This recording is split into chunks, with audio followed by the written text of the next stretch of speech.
all that she has done to get us to this point. Mr. President. North Dakota is recognized. Suicide is the second leading cause of death among Native American young adults, ages 15 to 24. It is 2.5 times the national average.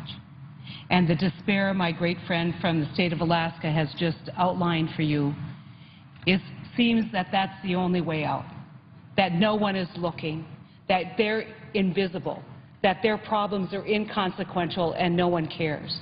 And yes, I can thank my colleague from Alaska for that wonderful example of this commission tells them they're not invisible to us.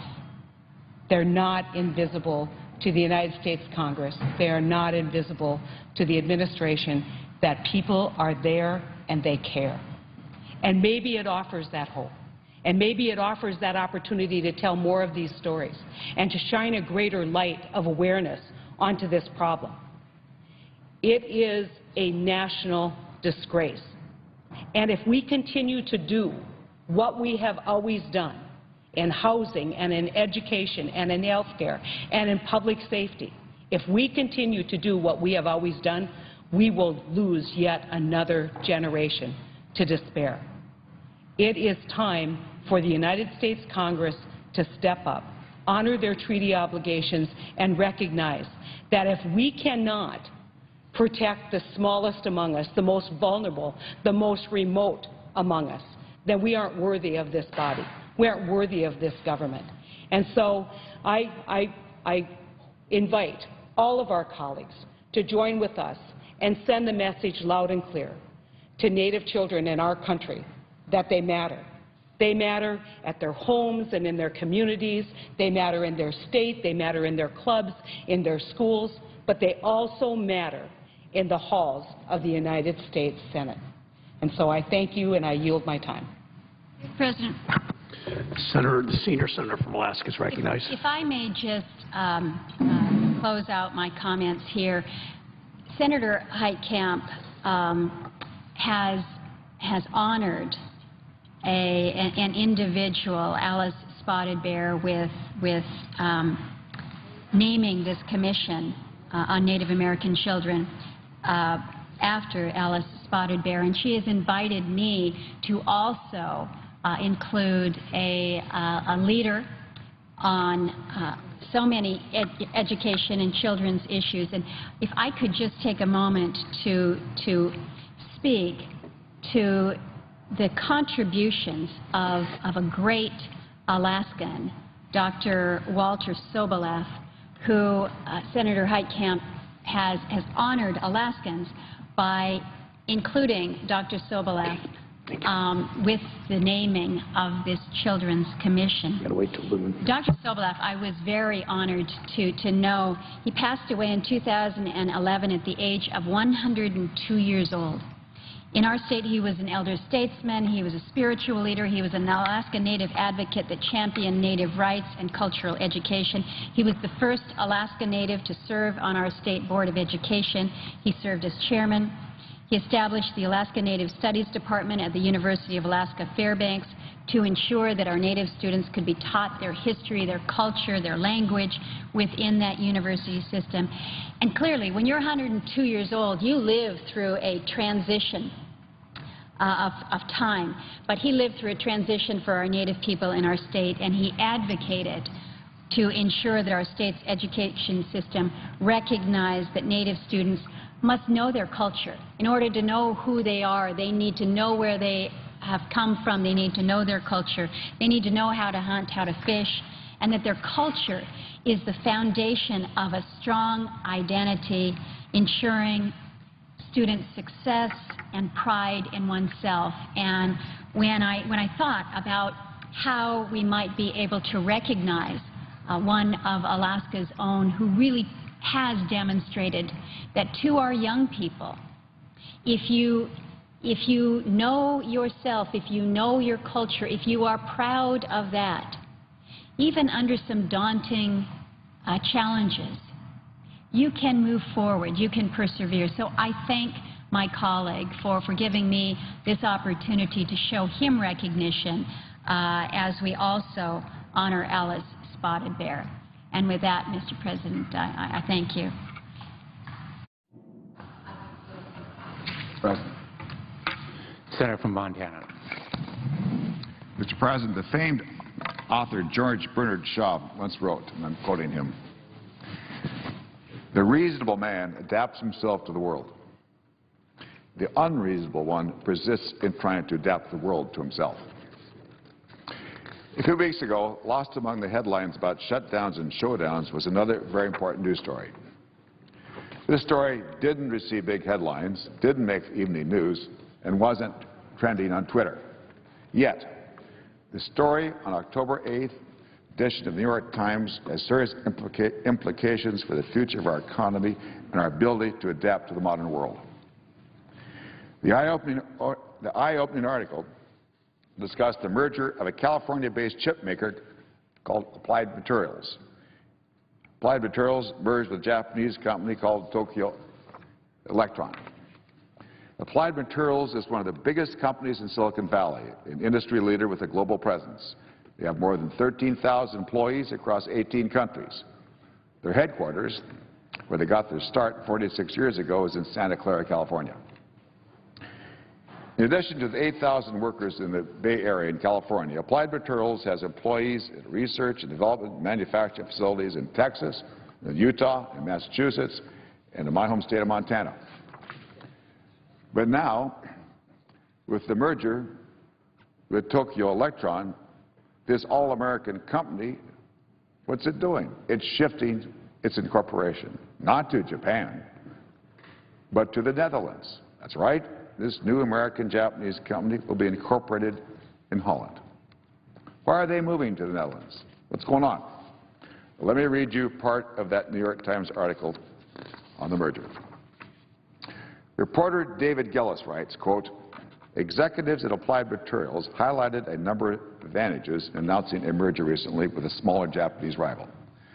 But an important one was barely mentioned: lower taxes." Continuing, quoting the New York Times, "The merged company will save millions of dollars a year by moving not to one side of the Pacific or another, but by reincorporating in the Netherlands." The article goes on to note that Applied Materials' effective tax rate will drop from 22% to 17% as a result of the merger. For a company that had nearly $2 billion of profits in 2011, that amounts to a savings of about $100 million a year. Mergers resulted in U.S. companies being owned by companies in tax haven jurisdictions like Ireland, Bermuda, or the Cayman Islands are a new spin on the old inversion problem. And it's becoming an increasingly popular practice. The Times article highlighted the following additional examples.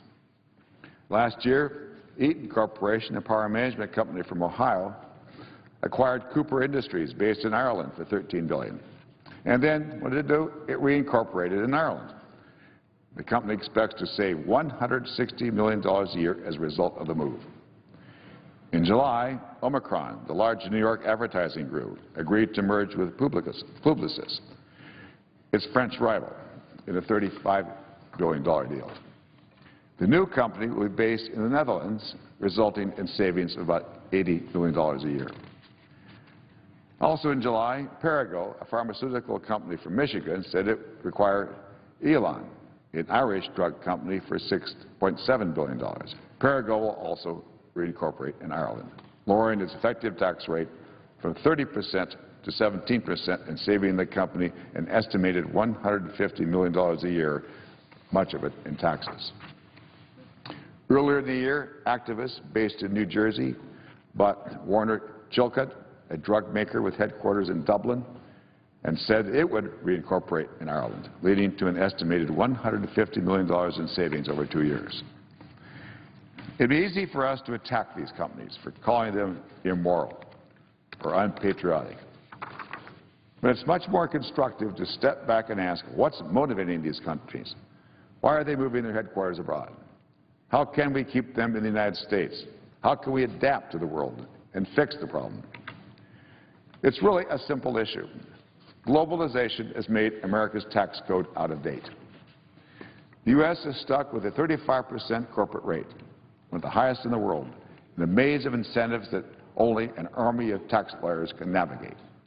Some of these tax incentives are extremely costly, but are much less valuable to businesses than a rate reduction with the same price tag. When U.S. companies look abroad, what do they see? They see other countries with more modern, more efficient, more competitive tax codes. Then, what do? They reincorporate overseas, go to those countries by acquiring or merging with another business. They are not necessarily breaking the law. In fact, many of these companies are following the rules that America's outdated, overly complicated tax code provides. But the United States is losing. It's losing hundreds of millions in revenue as a result. Even worse, it's losing jobs. When headquarters move abroad, good-paying jobs often go abroad, too. We need to reverse that tide. We need to bring our tax system into the 21st century and make the U.S. more competitive. That's what tax reform can do. It can help America overcome the competitiveness crisis that's driving businesses and jobs overseas. This crisis, this competitiveness crisis, was made very clear in a Harvard Business School study last year with the sobering title, Prosperity at Risk. This in-depth report examined the risks that threaten to undermine U.S. competitiveness in the global marketplace. It also looked at what action we can take in the United States to restore our country's economic vitality. Harvard Business School surveyed 10,000 of its graduates who live and conduct business worldwide. They asked about the challenges of doing business in America. These individuals are leaders. They're leaders on the front lines of the global economy. They are CEOs, CFOs, business owners, and presidents. They are personally involved in decisions about whether to hire, where to locate, and which markets to serve. And unfortunately, these business leaders are pessimistic about America's economic future. They think America's prosperity, our success, our growth, our economic status is at serious risk. The vast majority of those surveyed, 71%, expected U.S. competitiveness to deteriorate over the next several years.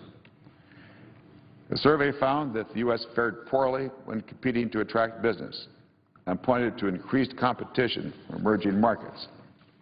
According to the survey, and I quote, "For the first time in decades, the business environment in the United States is in danger of falling behind the rest of the world," end quote. And what did they identify as the root of America's competitiveness problem? Respondents, remember, there are 10,000 Harvard Business School graduates working all around the world, including the United States. Those folks pointed to America's tax code as the root of the problem. Specifically, they pointed to the complexity of the code as one of the greatest current or emerging weaknesses in the U.S. business environment. The Harvard study made clear that our current tax code puts American businesses at a competitive disadvantage on the world market. That should obviously concern us.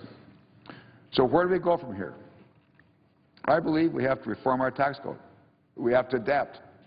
We have to help make America more competitive. It's pretty clear. It's pretty simple.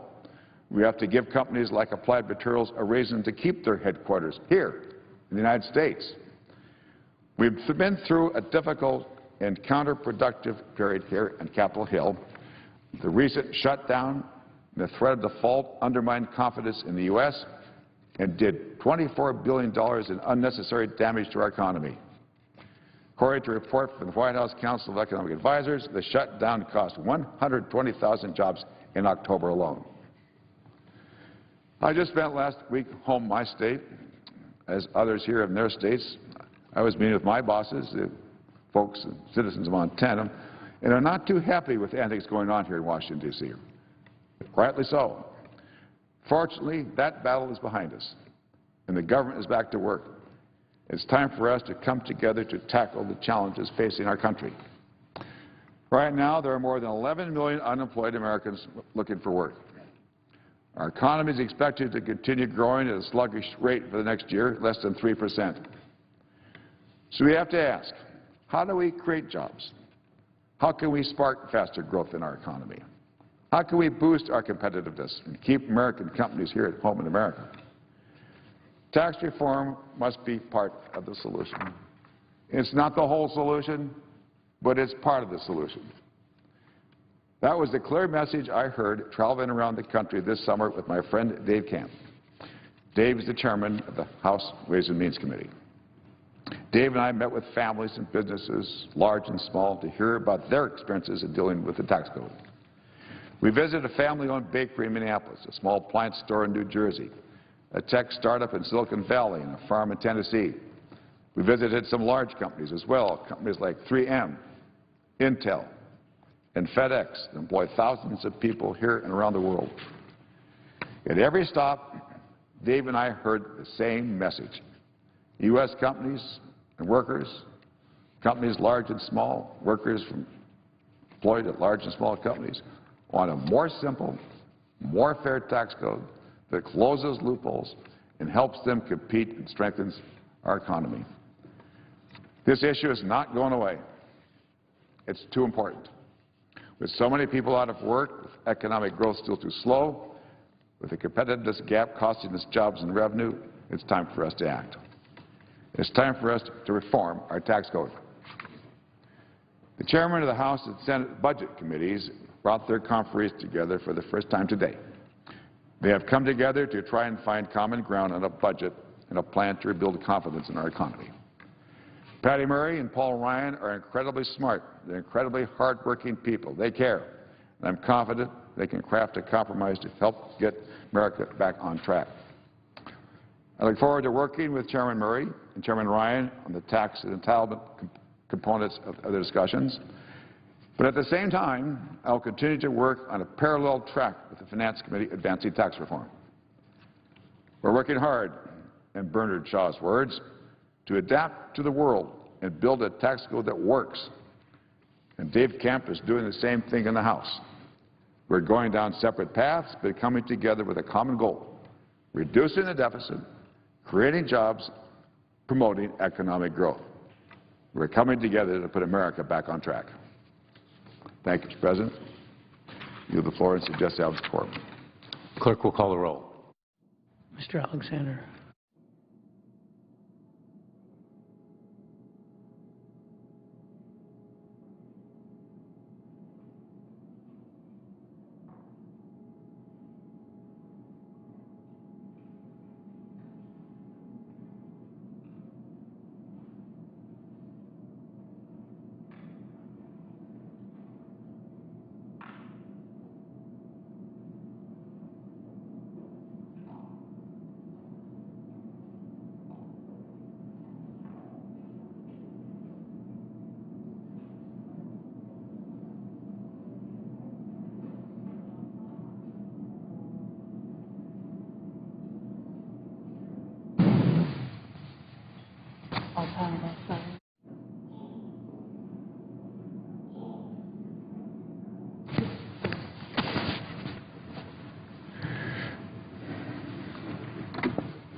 Senator from Montana. All right, Mr. President, I ask the further proceedings of the quorum call be dispensed with. Without objection. Mr. President, I ask at all time both sides be yielded back. Without objection. The question occurs on the nomination. Mr. President, I ask for the yeas and nays. Is there a sufficient second? There appears to be sufficient second. The clerk will call the roll. Mr. Alexander, Ms. Ayotte, Ms. Baldwin, Mr. Barrasso, Mr. Baucus,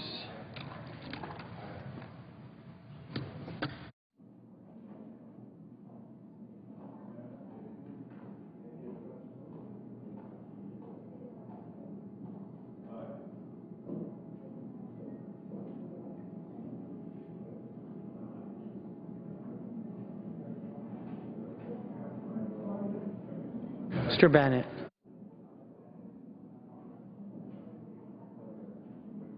Mr. Blumenthal.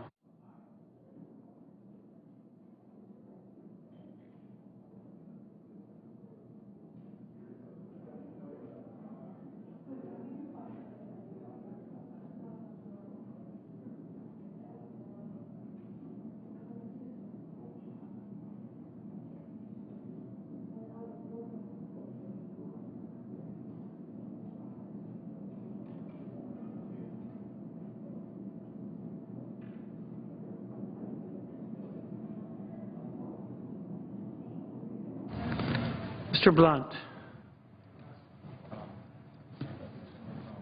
Mr. Bozeman.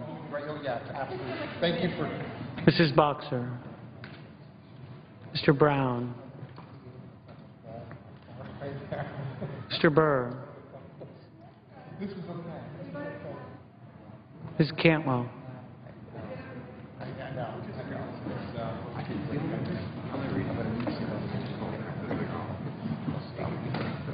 Mr. Cardin.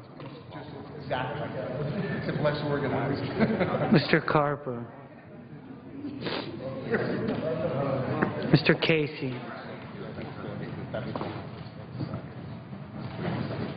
Mr. Chambliss. Thanks. Mr. Chiesa. Oh, I'm actually... Mr. Coates. And I'm not... Mr. Coburn. Yeah, this feels like a fish. Mr. Cochran. If I can say hi one more time to my brother. Ms. Collins.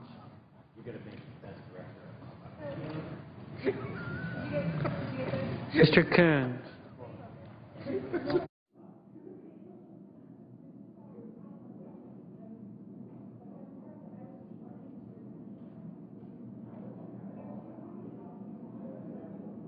Mr. Corker. Mr. Cornyn. Mr. Crapo.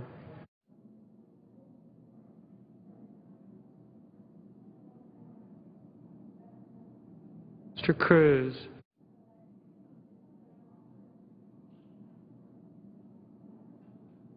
Mr. Donnelly.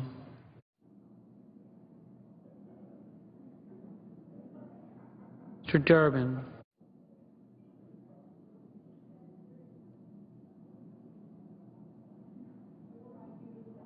Mr. Enzi.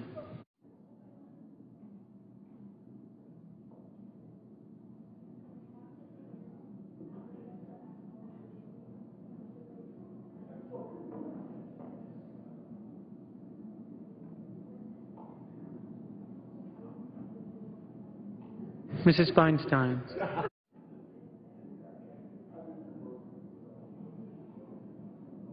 Mrs. Fisher.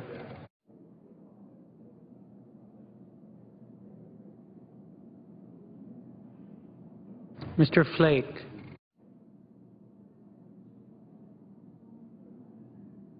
Mr. Franken.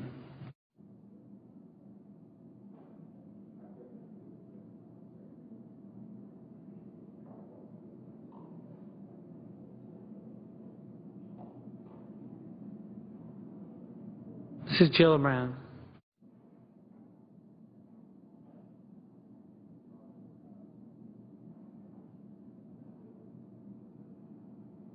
Mr. Graham. Mr. Grassley.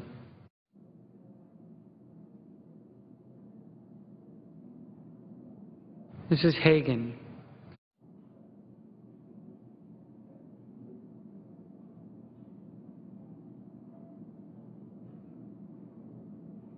Mr. Harkin.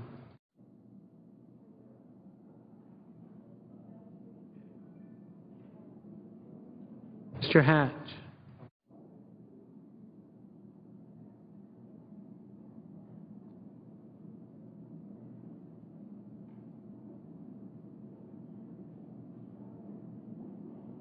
Mr. Heinrich.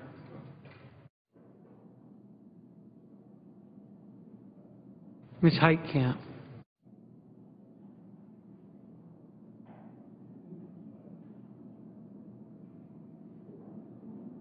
Mr. Heller.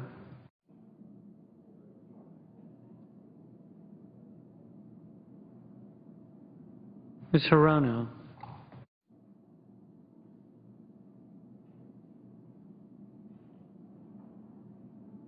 Mr. Hogan.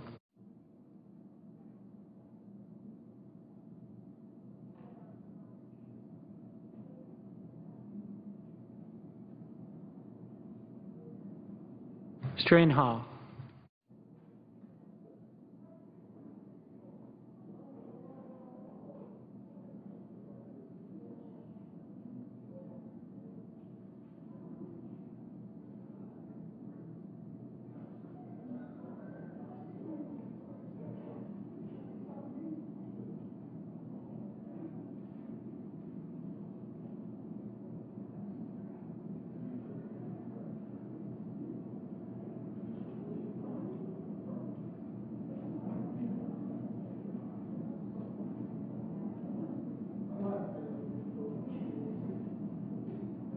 Mr. Isaacson.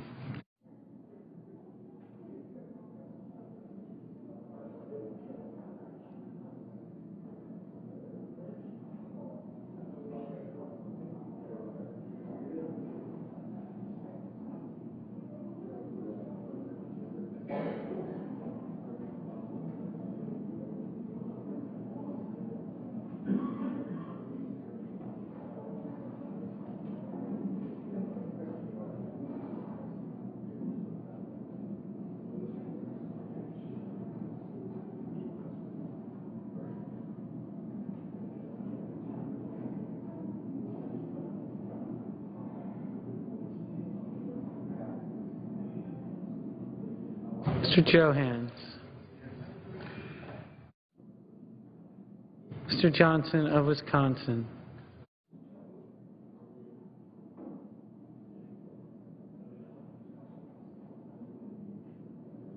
Mr. Johnson of South Dakota.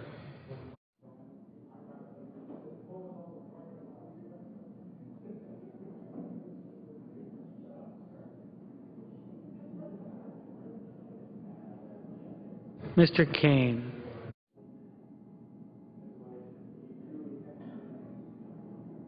Mr. King.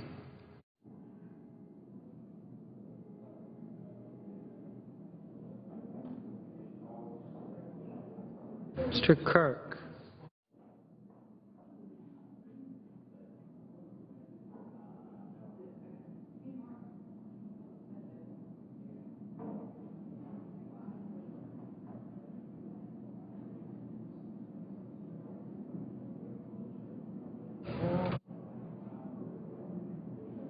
Ms. Klobuchar. Ms. Landrieu.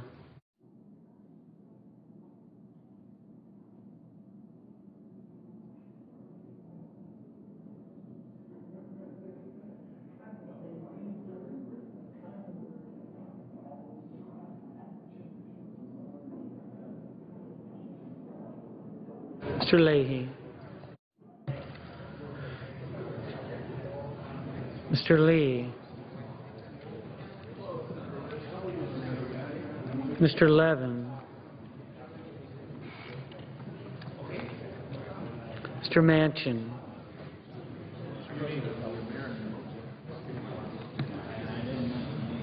Mr. Markey.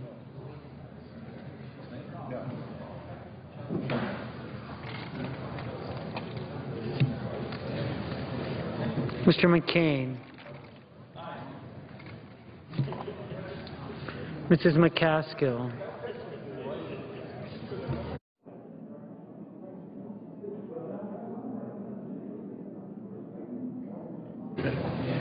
Mr. President. No.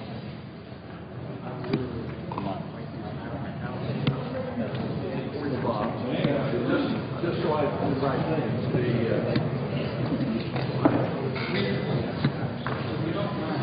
Mr. McConnell. Mr. Menendez. the idea Mr. Merkley.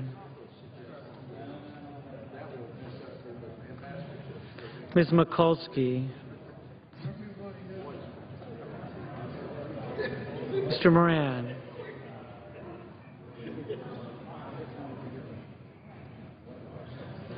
Ms. Markowski.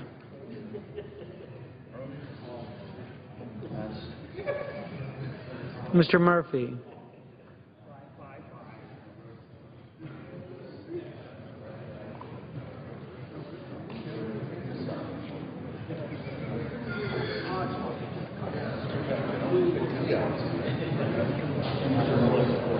Mrs. Murray.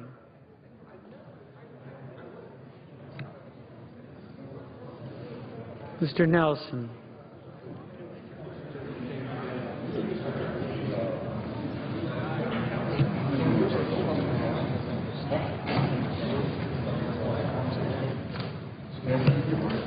Mr. Paul.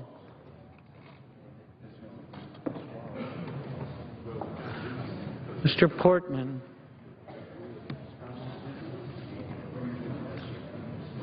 Mr. Pryor.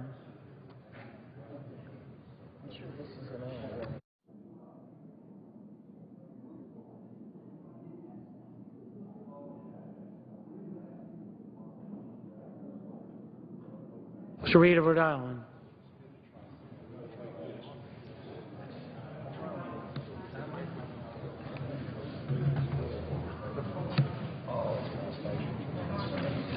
Mr. Reed of Nevada.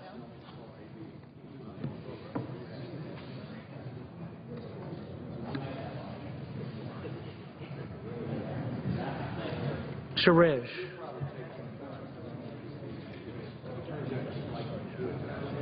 Mr. Roberts. Mr. Rockefeller.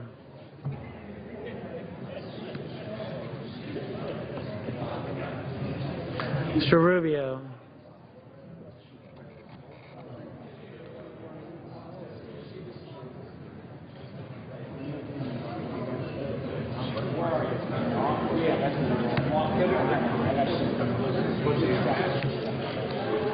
Mr. Sanders. Mr. Schott.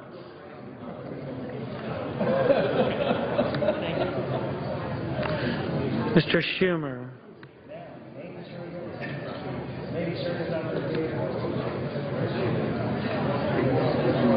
Mr. Scott.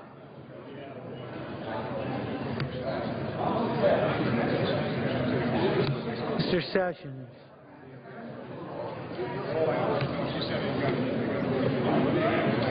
Mrs. Shaheen.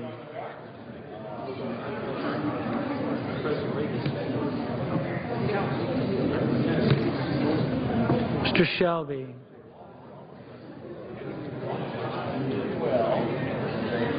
Ms. Stabenow.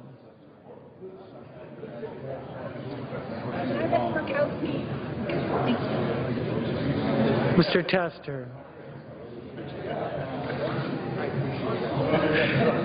Mr. Thune.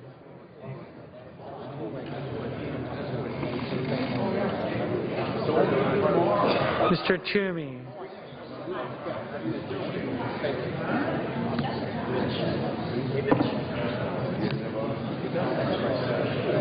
Mr. Udall of Colorado. Mr. Udall of New Mexico.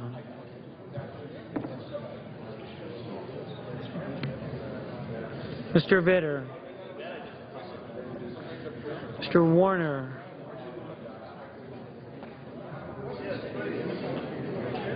Ms. Warren.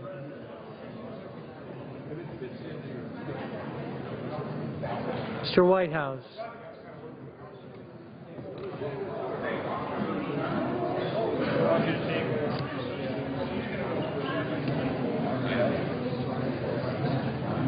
Mr. Wicker. Mr. Wyden.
Senators voting in the affirmative: Baldwin, Baucus, Begich, Bennett, Blumenthal, Brown, Cantwell, Cardin, Carper, Casey, Chambliss, Chiesa, Collins, Coons, Donnelly, Feinstein, Franken, Gillibrand, Hagan, Heinrich, Heitkamp, Hirono, Johans, Johnson of South Dakota, Klobuchar, Landrieu, Leahy, Markey, McCaskill, Merkley, Mikulski, Murray, Nelson, Pryor, Reed of Rhode Island, Reed of Nevada, Sanders, Schatz, Stabenow, Tester, Udall of New Mexico, Warner, Warren, Whitehouse, Wyden.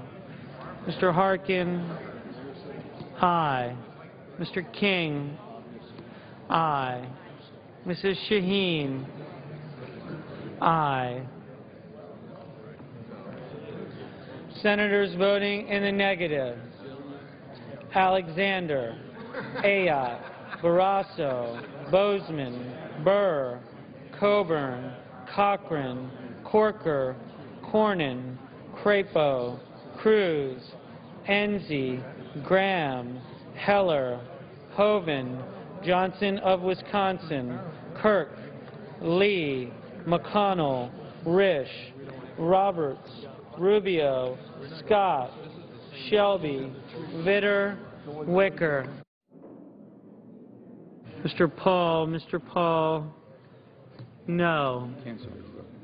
Mr. Manchin, aye. Mr. Blunt, no. Mr. Moran, no. Mr. Murphy, aye. Mr. Hatch, no. Mr. Toomey, aye. Mr. Flake, aye.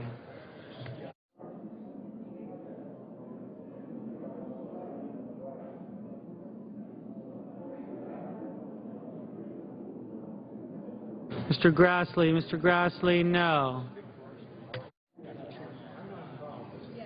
Mrs. Fisher, aye. Mr. Rockefeller, aye.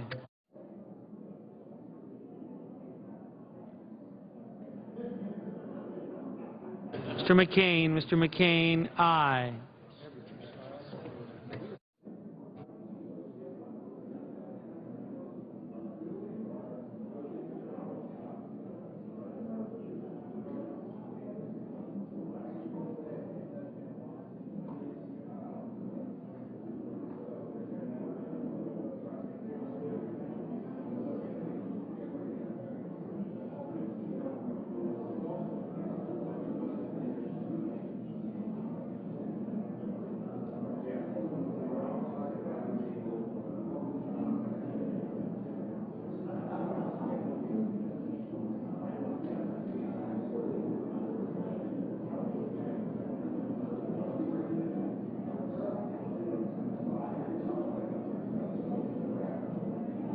Mr. Menendez, aye.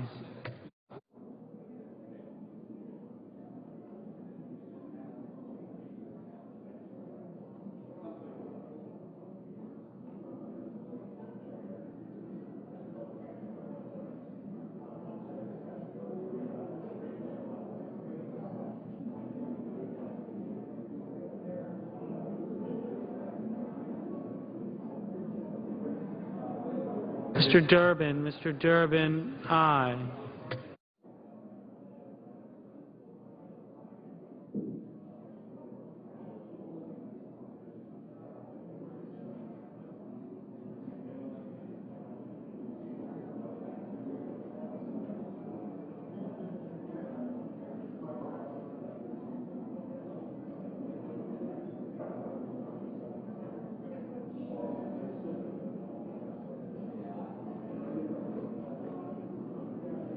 Mr. Portman, no.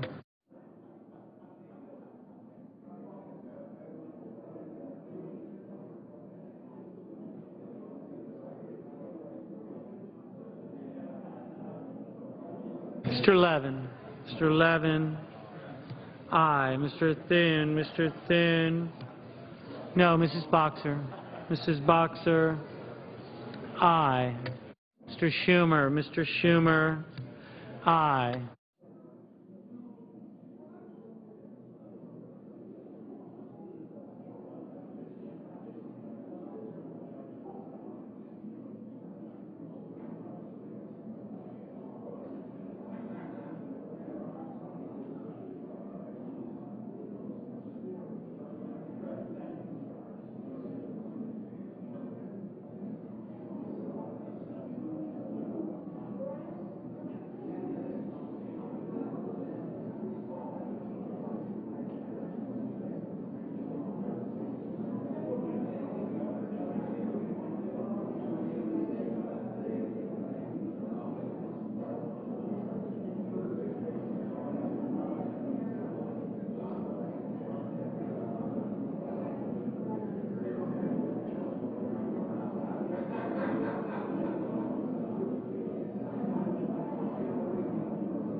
Ms. Murkowski. Ms. Murkowski, aye.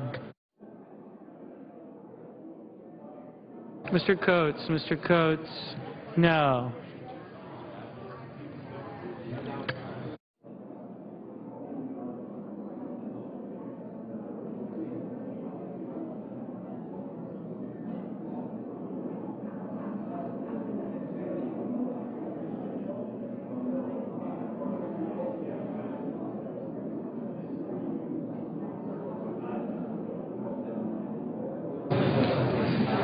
Mr. Sessions. Mr. Sessions, no.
Mr. Udall of Colorado. Mr. Udall of Colorado, aye.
Are there any senators wishing to vote or wishing to change their vote? If not, the vote on this matter is 62 ayes, 35 nays. The nomination is confirmed. Mr. President. The senator from Illinois. Mr. President, I ask unanimous consent the motion to reconsider be considered made, laid upon the table with no intervening action or debate. That the President May we have order, please? Senator from Illinois. I ask unanimous consent the motion to reconsider be considered made and laid upon the table with no intervening action or debate, and the President be immediately notified of the Senate's action. Is there objection? Without objection, so ordered. Mr. President, I ask unanimous consent that cloture on calendar number 63 be withdrawn and that the Senate proceed to vote on confirmation of the nomination. The motion to reconsider be made and laid upon the table with no intervening action or debate, and that no further motions be in order, that the President be immediately notified of the Senate's action. Is there objection? Without objection, so ordered. Under the previous order, the motion to invoke cloture on the Liu nomination is withdrawn. Mr. President. Is there any further debate? Hearing none. All those in favor, please say aye. Aye. Those opposed say no. The ayes appear to have it. The ayes do have it. The nomination is confirmed. Mr. President, I ask unanimous consent the cloture vote on the Watt nomination occur immediately following the swearing-in of Senator-elect Booker of New Jersey tomorrow, and the Senate proceed to legislative session in a period of morning business for debate only, with senators permitted to speak therein for up to 10 minutes each. Is there objection? Without objection, so ordered.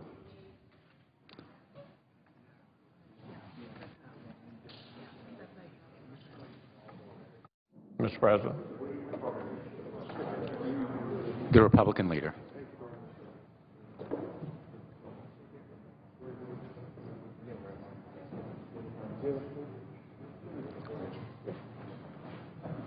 Mr. President. The Republican leader. Could we have order in the Senate? May we have order, please? The minority leader. Mr. President, we all know today is Senator Kaye's last day in the Senate, and while the senator's only been here 4 months, it's been an interesting few months to say the least. He's found himself right in the middle of everything from the Farm Bill to the immigration bill to the debate over Syria to an October I'm sure he'll not soon forget. He's had to work out of a temporary office complete with vinyl siding and plastic chairs. He was here for less than an hour before having to take his first vote. He's had to deal with 99 senators pronouncing his name 99 different ways. And one of our colleagues from Arizona threatened to, quote, waterboard the senator if he didn't support a particular bill. Well, I haven't asked how that situation ended up working out, but I see the senator from New Jersey still here. Bottom line, Senator Kaye is going to have quite a few stories for his family, for his wife Jenny and his kids, Al and Hannah. I know he's eager to get back home to see them and catch up on some Notre Dame football, too, even though he tells us his rank is 4th out of 4 in the family pecking order. Well, that's at least better than 100th out of 100. But Senator Kaye hadn't let his lack of Senate seniority stand in the way of pushing important issues. Human trafficking was his focus as Attorney General, and it's been his focus here as well. He helped convene committee hearings about it. He's raised the issue with administration officials. He's embarked on a series of school visits to educate young folks on the issue, and he's worked with the junior senator from Ohio to advance awareness through the caucus to end human trafficking. His determination is something we all admire. I know a lot of it comes from his strong Catholic faith. Much of it must come from his upbringing, too. This is a senator who lost his father and was forced to become the man of the House when he was just 8 years old. Last year, the senator said this: If someone had ever said 20 years from now you'd be the Attorney General of New Jersey, I would have laughed. I didn't think I'd even have met the Attorney General by the age of 46. Well, I might say the senator's done a lot more than that. He can add senator to his resume, too, a senator who's made the most of his time here, who's done good work, who we've all enjoyed getting to know. So, Senator, be proud of your service here. We thank you for it, and we look forward to welcoming our newest colleague from New Jersey tomorrow. I yield the floor.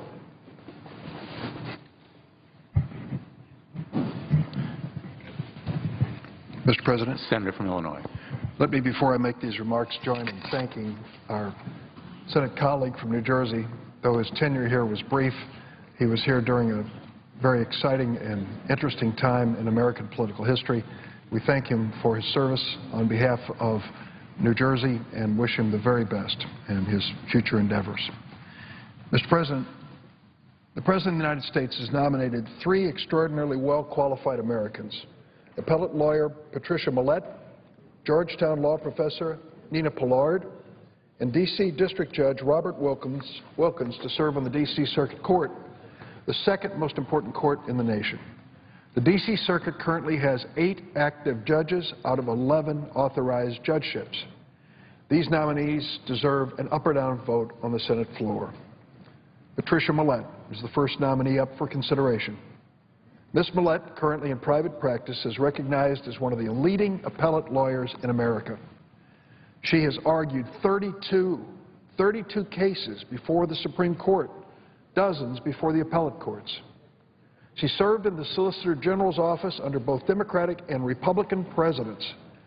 7 former Solicitors General, including prominent Republicans like Paul Clement, Ted Olson, and Ken Starr, sent letters in support of Ms. Millett, and they said, and I quote, "She has a brilliant mind, a gift for clear, persuasive writing, and a genuine zeal for the rule of law. Equally important, she is unfailingly fair-minded." End of quote from 3 previous Republican Solicitor Generals. At her hearing before the Senate Judiciary Committee, no senator, not one, questioned Ms. Millett's qualifications or fitness for the federal bench. She is simply, by every measurable standard, an outstanding nominee. Let me tell you why I have a personal interest in her nomination. Ms. Millett is a proud daughter of Illinois. She grew up in Marine, Illinois, a small town in Madison County that I know well. Her mother was a nurse. Her father was a history professor at Southern Illinois University, Edwardsville, one of my favorite campuses. Ms. Millett graduated summa cum laude from the University of Illinois, magna cum laude from Harvard Law School. She clerked for 2 years for Judge Thomas Tang on the Ninth Circuit Court of Appeals. In addition to all this, she is part of a proud military family. Her husband, Robert King, served in the Navy and was deployed as part of Operation Iraqi Freedom. Ms. Millett comes highly recommended by many distinguished members of the Illinois legal community. I received a letter from Patrick Fitzgerald, the former U.S. Attorney for the Northern District of Illinois, expressing strong support for Ms. Millett's nomination and urging prompt consideration of her candidacy on the merits. I also received a letter from 28 prominent attorneys, including former Illinois Governor, Republican Governor James Thompson, and current Illinois State Bar Association President Paula Holderman. They expressed strong support for Ms. Millett, and they said, and I quote, "She embodies the even-handedness, impartiality, and objectivity required for the federal judiciary, as evidenced by more than 10 years of service in the Solicitor General office in both the Clinton and Bush administrations." Mr. President, the bottom line is that Ms. Millett is an outstanding nominee with broad support across the political spectrum. There is no question she's well qualified to serve on the bench and would serve with distinction. I urge my colleagues to give her a chance with an up or down vote. She does not deserve to have her nomination filibustered. If there is anyone who can step forward and question this nominee's qualification, they should do so. They haven't to date. Some of my Republican colleagues have accused the President of trying to, quote, pack the D.C. Circuit by making nominations to fill the outstanding vacancies in that court.